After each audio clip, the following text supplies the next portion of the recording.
rien de grand ne peut se faire dans le bruit. Rien de grand ne peut se construire dans le bruit. Rien de solide, rien de durable ne peut se construire dans le bruit. Tout ce qui est grand se construit dans le silence. Regardez chacun de nous. Regardez-vous. Regardez vos enfants. Vous avez passé 9 mois dans le ventre de vos mères. Chacun de nous. Et comment on s'est constitué dans le ventre de nos mères? Dans le silence. C'est comme nous sommes sortis et que le monde nous regarde. Si à ce moment-là ils disent, waouh, quelle merveille. L'enfant là est beau, la fille là est jolie. C'est l'homme qui est le vis-à-vis de Dieu, le plus grand de toutes les créatures de Dieu, se fait dans le silence. Pourquoi tu ne prends pas conscience de la place du silence dans ta vie? Isaïe nous annonce que le Messie qui arrive, il va guérir les aveugles. Et l'exemple se trouve dans l'évangile pour nous confirmer effectivement que Jésus est le Messie. Il guérit les aveugles. Croyez-vous que je peux faire cela? Oui, Seigneur. Il les touche. Et on nous dit, ils ont recouvert la vue. Mais Jésus leur dit sévèrement, attention, que personne ne le sache. On nous dit sévèrement, ça veut dire que c'est un ordre, c'est un impératif. Il faut se taire. Mais nous avons en face de nous, dans cet évangile, des gens qui n'ont pas compris, qui ne sont pas des exemples à suivre en fait. C'est des gens de l'émotion. Aujourd'hui, si j'étais à notre place, en fait, c'est ce qui s'est passé. C'était aujourd'hui, ils allaient mettre ça dans les réseaux sociaux. Facebook, WhatsApp, statut, Instagram. Ils n'ont pas compris ce que Jésus voulait dire. Jésus leur dit sévèrement de se taire. Pourquoi?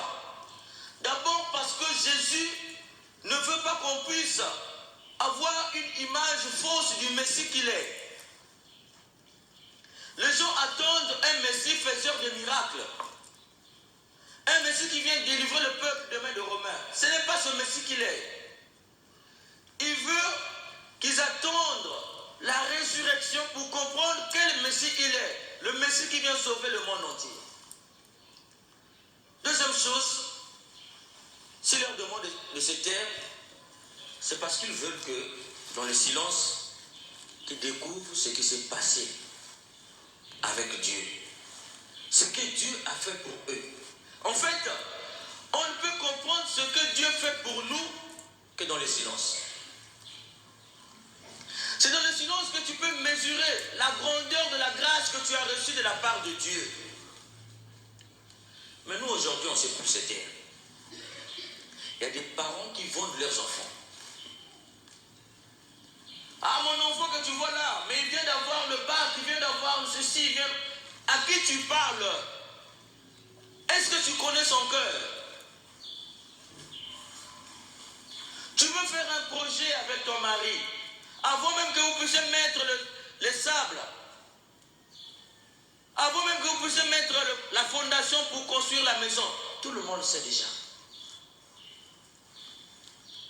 Et puis tu te plains que ça ne marche pas. Est-ce que tu connais le cœur de tout le monde? Tais-toi. Savoir se taire. Pour que tes projets arrivent au boutisme, Jésus te donne un secret. Fais cela dans le secret de Dieu. Rentre avec Dieu dans le silence. Médite avec Dieu. Tout le monde n'a pas un bon cœur. Il y en a qui sont imbibés de la jalousie. Ce que tu veux faire là, il n'a pas ça. Il ne sera jamais content de voir que tu es en train de réaliser de grandes choses. Vous savez, j'ai déjà assisté à un braquage. Comme dans un film. La dame est partie récupérer de l'argent dans une banque. Mais puisque les gens avaient déjà l'information, ils l'ont attendu dans un endroit où il y avait l'embouteillage. Et c'est là qu'ils ont braqué. Si tu ne sais pas te taire, si autour de toi, les gens ne savent pas se taire pour te protéger, tu ne peux pas arriver loin. Savoir se taire.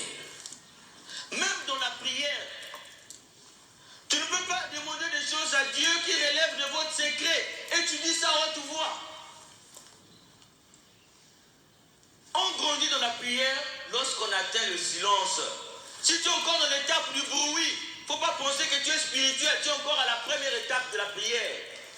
La grandeur de quelqu'un qui rentre dans l'intimité de Dieu, c'est dans le face-à-face avec Dieu, le silence. On nous dit Jésus priait. Est-ce qu'on nous a déjà révélé le contenu de sa prière? Il priait son Père dans le silence. Parfois il se plaignait. On ne sait pas. Mais il priait son Père dans le silence.